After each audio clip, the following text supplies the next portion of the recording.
लोग subject math class 10वां का जो त्रिकोणमिति चैप्टर चला रहे थे, त्रिकोणमिति का हम लोग आज पूरा समराइज करेंगे।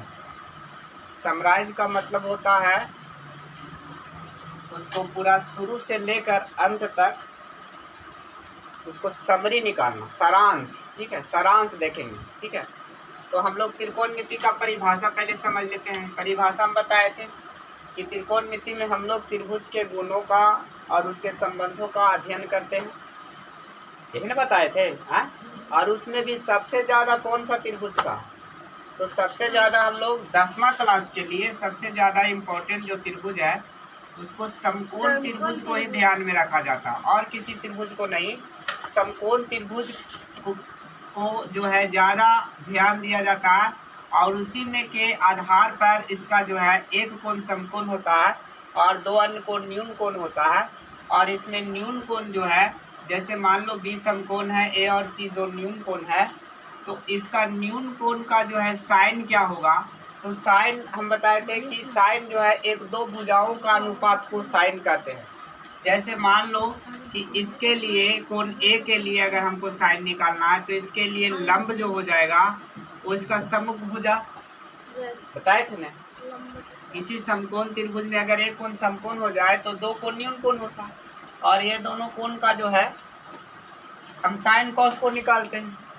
अब यहाँ लंब हो गया, साइन एक कोण के लिए लंब हो गया, ये आधार हो गया और एक कर्ण होगा। आपसे प्रश्न होगा कि सर हम कैसे कहेंगे ये लंब है।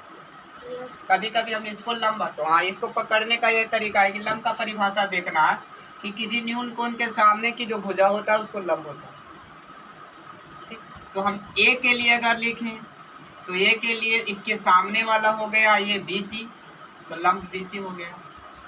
और उसका आधार का परिभाषा है कि किसी समकोण त्रिभुज का जो संलग्न भुजा होता है, जो कोण से जुड़ा हुआ भुजा होता है, जैसे ए से जुड़ा हुआ ये भुजा है, ये आधार हो गया, और 90 डिग्री का जो सामने का भुजा होता है वो कर्ण हो गया। तो साइन के लिए हम क्या कौन कौन से भुजाओं का अनुपात लेते हैं? साइन के लिए क्या सूत्र होता है? लंब बटा कर्ण होता है ना जी, लंब बटा कर्ण। यानी साइन का परिभाषा बताता है कि किसी समकोण त्रिभुज में किसी कोण का साइन उस समकोण त्रिभुज के उस कोण के सामने के लंब और कर्ण के भुजा का अनुपात को कहते हैं। तो लंब हो गया यहाँ, इसको मान लो हम 4 मान लेते हैं, इसको 3 मान लेते हैं, इसको 5 मान लेते हैं, तो यहाँ लिख देंगे लंब के जगह पर वैल्यू हो गया 4 और कर्ण का मान हो गया 5। ठीक है,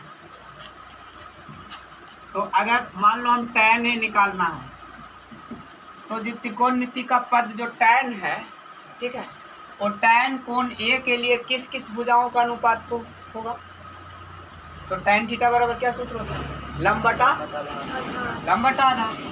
तो लंब हो गया कितना, तो क्या हो गया, लंब हो गया 4 सर, और आधार कितना होगा? समझ रहा, इसको हम पहले हम लोग पढ़ लें, समझ गए। अगर C के लिए अगर हमको इसी त्रिकोणमितीय पद को लिखना, तो अगर मान लो कि हम साइन C लिखते हैं, तो साइन C में अब यहाँ से देखना ये चेंज हो जाएगा, लंब और आधार चेंज होगा, क्योंकि कोण C के लिए जो है देख रहे हो ना, C के लिए सामने का भुजा 3 हो गया, तो ये लंब बन गया, और ये 4 जो है ये आधार हो जाएगा, ये 5 कर्ण हो जाएगा। और साइन के लिए कौन सा भुजाओं का सामान्य सूत्र तो यही रहेगा, लंब बटा कर्ण। इसके लिए लंब कितना हो गया, तो 3 हो गया, और कर्ण कितना हो गया 5। दोनों तरह से हम पहले बता चुके हैं आप लोग, तो अब समझ गया होगा तुम लोग इसको बनाने के लिए। अब दूसरा जो चीज़ है, तो हम परिभाषा समझे त्रिकोणमिति किसे कहते हैं। तो त्रिभुज के बारे में, समकोण त्रिभुज के बारे में अगर उसके भुजाओं और उसके कोणों के बीच के संबंध का अध्ययन किया जाता है गणित की जिस शाखा में, उसे हम त्रिकोणमिति कहते हैं। लंब किसे कहते हैं, तो किसी समकोण त्रिभुज के किसी न्यून कोण के सामने की भुजा या सम्मुख भुजा को लंब कहते हैं, संलग्न भुजा को आधार कहते हैं, और 90 डिग्री के सामने वाला भुजा को क्या कहते हैं? कर्ण कहा जाता है। ठीक है, अब यहाँ पर दूसरा चीज़ है कि अब इसको मान हम कैसे निकालेंगे, मान निकालेंगे। तो मान अब कैसे निकाल लेंगे, जैसे मान लो यहाँ 30 डिग्री दे दिया, अब क्या दिया साइन 30 डिग्री का मान बताइए। तो साइन 30 डिग्री का मान वो हटा देते हैं थोड़ा, कितना होता है ये पूछ दिया। साइन 30 डिग्री का मान कितना होता है, कितना होता है 1/2। इस मान को हम कैसे याद रखेंगे। अच्छा साइन 60 डिग्री का मान कितना होता है, √3/2। तो कुछ बच्चा है उसको याद करता है, तो याद करने का ये साधारण सा एक ट्रिक है। पहले 0 लिखे, 1 लिखो, 2 लिखो, 3 लिखो, 4 लिखो। इस सबको 4 से क्या करो, भागा दे। उसके बाद इसको क्या करो, वर्गमूल निकालो। 0 में अगर 4 से भागा देंगे तो 0 आएगा, और 0 का वर्गमूल कितना हो जाएगा, तो 0 हो जाएगा। 1 भागा नहीं लगेगा, 1/4 का हम ऐसे लिख सकते हैं 1/2 का होल स्क्वायर, इसका 1/2 आ जाएगा। ये 2 से 2 काट दो, 1/√2 आ गया, सॉरी तो इसका 1/√2 हो जाएगा। 1 का वर्गमूल 1 हो गया, √2 का 2 हो गया, इसमें √3, √4, √3 का वर्गमूल √3 रखो, √4 का 2 हो गया, इसको काट के 1 कर दो।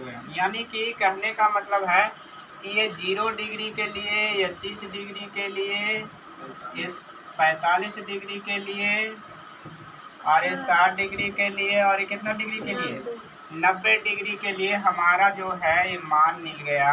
ये मान मिला वो साइन थीटा का मान मिला, ठीक है। तो ये ट्रिक को थोड़ा सा याद रखना चाहिए, मान निकालना। अब जब साइन निकल जाता है तो कॉस निकालने के लिए आपको क्या करना पड़ता है, इसी को उलट दिया जाता है। जैसे 1 यहाँ है तो यहाँ लिख देंगे, √3/2 है तो यहाँ लिख देंगे, 1/√2 को यहाँ लिख देंगे, 1/2 को यहाँ लिख देंगे, और ये 0 को यहाँ लिख देंगे, कॉस में, ठीक है, क्लियर। अगर tan निकालना है हमको तो इसमें इससे क्या करेंगे, भागा दे देंगे। तो अगर मान लो 0 में 1 से भागा देंगे तो कितना होगा, 0। इसमें इससे भागा देंगे, अगर इसमें, क्योंकि tan थीटा का सूत्र क्या होता है, tan थीटा बराबर आप जानते हैं ना, sin थीटा बटा cos थीटा। यानी साइन का और कॉस के अनुपात को भागा देते हैं तो हमारा tan का अनुपात मिल जाता है। तो इसमें इससे भागा देंगे तो √2 कट जाएगा, तो यहाँ बचेगा 1/√3। ये कट के यहाँ 1 हो जाएगा, यहाँ हो जाएगा √3, और यहाँ अपरिभाषित। अपरिभाषित करने का मतलब है कि किसी भी संख्या को अगर हम 0 से कोई भी संख्या को भागा देंगे तो अपरिभाषित आता, अर्थहीन आता है। क्या मतलब, हम 0 से कितना बार लगाएंगे कि 1 आएगा, इसका कोई परिभाषा ही नहीं है, अर्थहीन है, अपरिभाषित हुआ। जैसे मान लो आपसे 2 से कोई पूछ देगा कि 0 में भागा दीजिए, तो बताइए कि कितना बार 0 का पढ़ेंगे 2 होगा, तो कोई अर्थ ही नहीं निकलेगा, अपरिभाषित है, इसका मीनिंगलेस है, ठीक है। इसलिए हम यहाँ सीधा सीधी याद रखेंगे कि जब ऊपर में नीचे में 0 आ जाए, हर में जब 0 आ जाए तो उसका मान जो है किसी संख्या, ऊपर में कोई प्राकृतिक संख्या हो, कोई नेचुरल नंबर हो, या कोई पूर्ण संख्या हो, या कोई अदर संख्या हो, उसमें नीचे अगर 0 से भाग दे तो उसका मान क्या निकलने वाला रहेगा, अपरिभाषित। इसलिए 1 में जब 0 से भाग दिए तो क्या हो गया, अपरिभाषित। अब 3 मान निकाल लिया। 3 मान निकालने के बाद आपको अब निकालना है कोसेक का। तो कोसेक किसका उल्टा होगा, साइन का। कॉस का निकालना है तो कॉस किसका उल्टा होगा, सेक का। और कॉट का निकालना है तो कॉट किसका उल्टा होगा, कॉट का।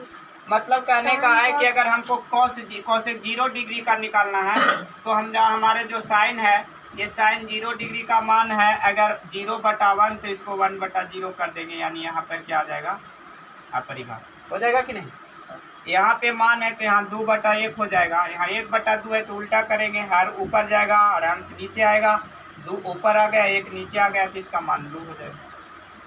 यहाँ 1/√2 है साइन का, तो अगर कोसेक का हम निकालना है, कोसेक कितना डिग्री, 45 डिग्री, तो √2 ऊपर जाएगा और 1 नीचे आ जाएगा, इसका √2 है।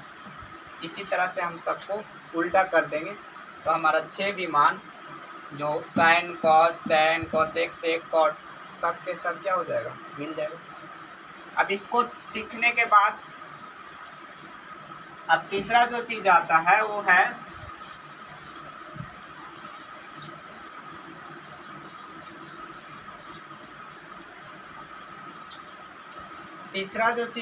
वो है संबंध। और संबंध के लिए पहले हम एक वीडियो में समझाए थे कि जैसे आपको एक ट्रिक याद रखना है, और ट्रिक ये है आप चाहे लाल बटा कक्का कर दीजिए या कुछ भी लाल बटा कक्का कर दीजिए, तो यहाँ पे सूत्र आ जाता है साइन थीटा बराबर क्या, तो लंब बटा कर्ण, ठीक है। यानी लंब को हम परपेंडिकुलर बोलते हैं, ठीक है, इसलिए P से सूचित किया जाता है। आधार को बेस कहा जाता है और कर्ण को क्या कहा जाता है, हाइपोटेनस। तो कर्ण के जगह पर हम इसका पहला अक्षर ले लिया जाता है, फर्स्ट लेटर H लिख देंगे, cos थीटा को लिख देंगे B बटा H, tan थीटा को लिख देंगे P बटा B।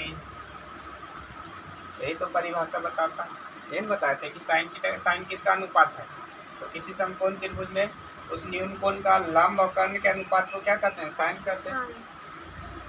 अच्छा, अब इसको उल्टा करोगे तो कोसेक किसका होगा, बोलो जी, कोसेक किसका होगा, साइन का उल्टा।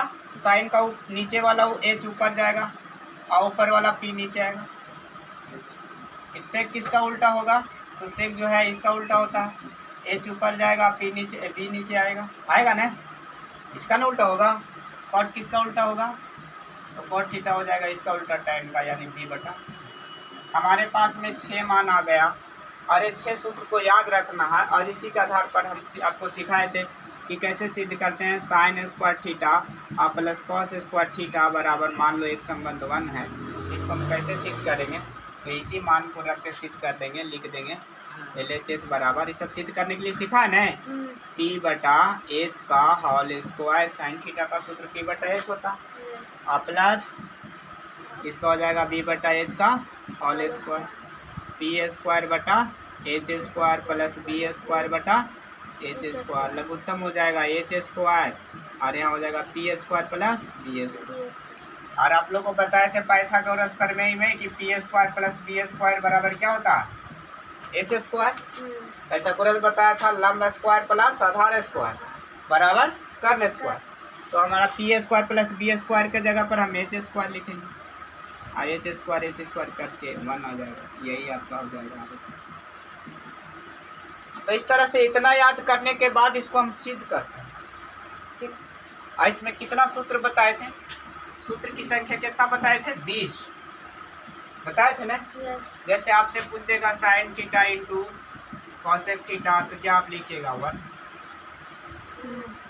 होता है ना 1। सिद्ध कैसे करेंगे, तो P बटा H हो गया सर और H बटा P हो गया सर, P से P कैंसिल है।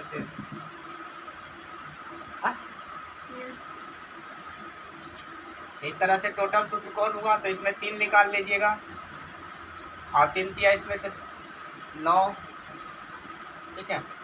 तो एक टोटल कितना सूत्र याद रखना है, 20 सूत्र। अब इसके बाद में तीसरा जो चीज है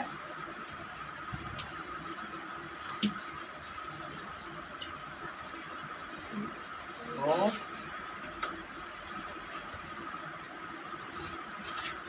हाँ, इधर ध्यान दो। जैसे मान लो कि ये किसी समकोण त्रिभुज में अगर ये 90 डिग्री का कोण है, त्रिकोणमिति में हम तो बोले हैं आप लोगों को कि 10वां क्लास में हमेशा याद रखिए कौन समकोण होगा, त्रिकोणमिति जब भी पढ़े तो ये कौन समकोण होगा। और इस कोण को अगर मान लो थीटा मान लो, तो यहाँ पर एक गुण बताता है, ज्यामिति में जब आप पढ़ेंगे तो पढ़ेंगे कि त्रिभुज के तीनों कोणों का योग कितना होता है, त्रिभुज के तीनों कोणों का योग बोलो कोई कितना होता है, 180 डिग्री।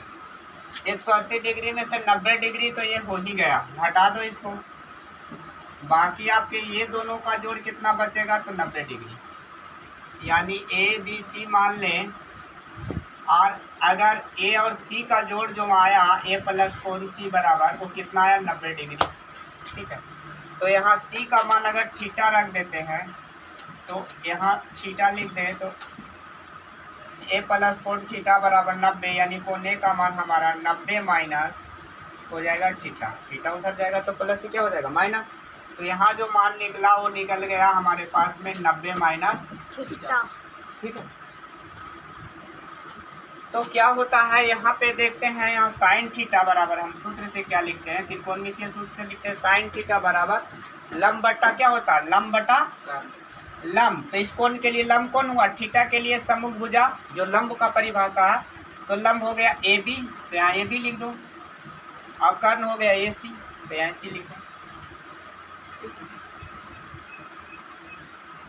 हुआ ना, इसको एक फर्स्ट पार्ट। कॉस थीटा के लिए क्या होगा बोलो जी, तो कॉस थीटा के लिए आधार बटा कर्ण, तो थीटा के लिए आधार हो गया बी सी बटा ए सी। टैन थीटा के लिए क्या हो जाएगा, तो लंब बटा आधार, लंब हो गया ए बी बटा बी सी।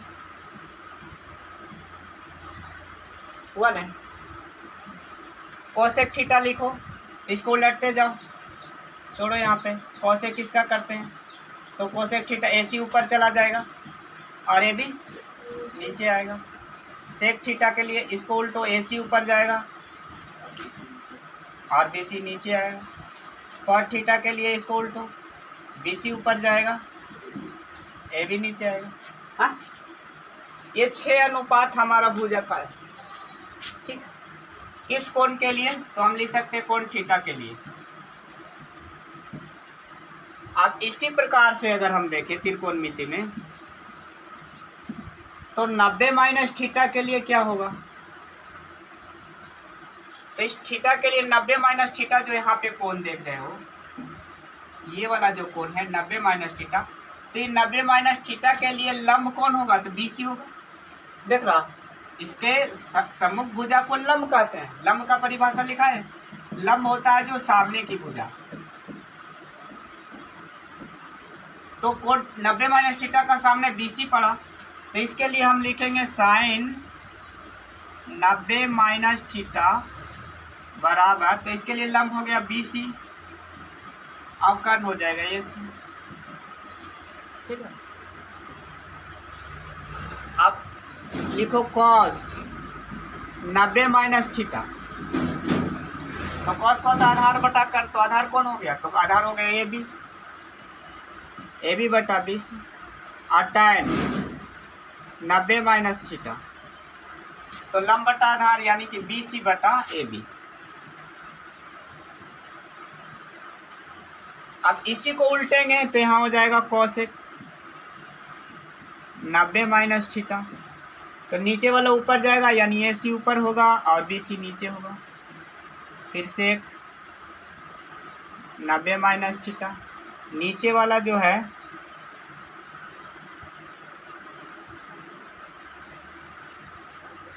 नब्बे वाला बी सी ऊपर जाएगा और ए बी नीचे आएगा। बस 90 माइनस थीटा, बी सी ऊपर जाएगा, यहाँ ए सी लिखा है, सॉरी गलती हो गई, ए सी ऊपर जाएगा और ए बी नीचे आएगा। और कॉट 90 माइनस थीटा, तो ए बी ऊपर जाएगा और बी सी नीचे। अब यहाँ से देखो, इसको तुम लोग नहीं पढ़ा है, ध्यान से देखना है दिन,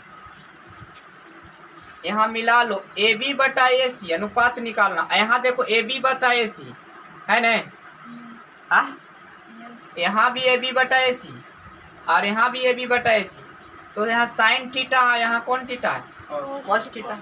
तो इसका सूत्र एगो आ जाता है इस तरह से, कॉस 90 माइनस थीटा बराबर क्या हो जाएगा, साइन थीटा, क्योंकि दोनों का मान बराबर हो गया। उसके बाद देखो यहाँ कॉस, यहाँ देखो sine 90 minus theta B C बटा ए सी, इसमें देखो बी सी बटा ए सी किसका है, तो बी सी बटा ए सी कॉस थीटा। तो यहाँ पर हम लिखेंगे क्या, साइन 90 माइनस थीटा बराबर कॉस थीटा। ठीक है। उसके बाद इसको देखो tan AB बटा BC, इसमें देखो AB बटा BC कहाँ, देखो AB बटा BC यहाँ है ना, AB बटा BC तो किसका है, cot 90 माइनस थीटा का, तो हम लिखेंगे cot 90 माइनस थीटा बराबर क्या होगा tan theta, cosec 90 minus theta बराबर हो जाएगा sec थीटा, ठीक है, sec 90 माइनस थीटा बराबर हो जाएगा sec 90 माइनस थीटा बराबर हो गया AC बटा AB, और AC बटा AB यहाँ cosec थीटा का आई हो गया tan 90 माइनस थीटा बराबर cot।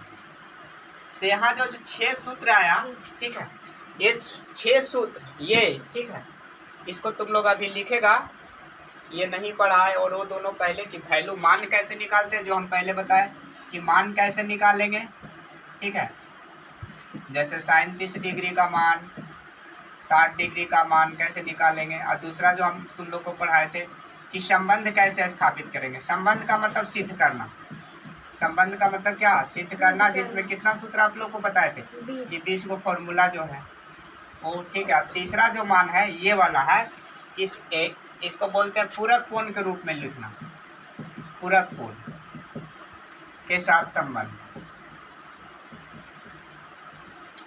ठीक है। तो ये 3 चीज है, और ये तीनों चीज को आप लोग उतार लीजिए। इसके बाद में आपका मतलब 75% 10वां क्लास का त्रिकोणमिति क्लियर हो गया जाएगा, ठीक है। एक चीज़ और हम बताएंगे जो इसके बाद, ठीक है, उतारिए।